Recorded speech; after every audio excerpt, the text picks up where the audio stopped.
Aray. Oh, ano? Ano? Ano yung text mo sa akin ng isang araw? Yung nakapag-reply sa mga signal. Ah, tinext. Ito. Things, we'll see. Pag tayo, hindi tayo, tapos may smiley face. Ano yun? Naku, sorry. Wrong send yun. Ay, para sa'yo yun. Para kayo yun. Ano, para kay Mark. Yung taga-isang section, binilhan niya kasi ako ng mocha frap eh. Mark, lalaki.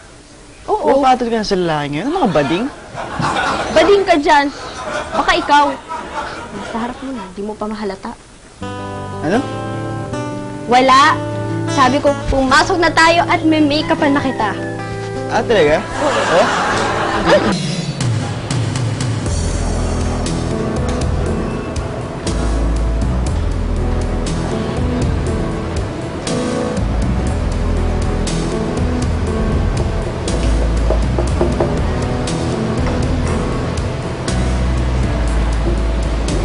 Hi.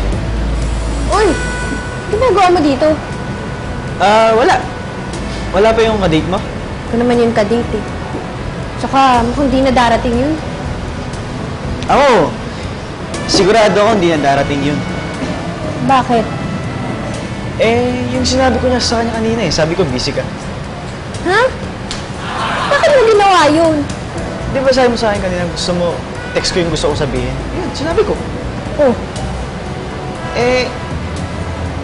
Gusto ko sa'yo ganito eh. Yung tayong dalawa lang. Tayo lang yung nag-uusap. Yung sinabi mo sa akin na mag-date kayo ni Mark. hindi nga kami na-date.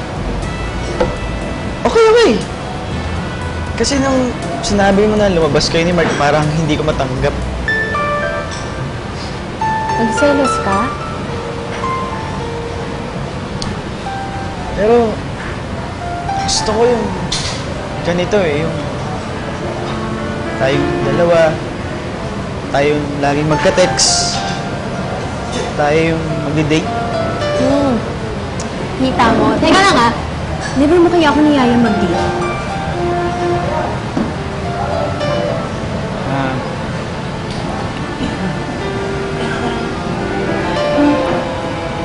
Pwede ba tayo na lang yung mag-date?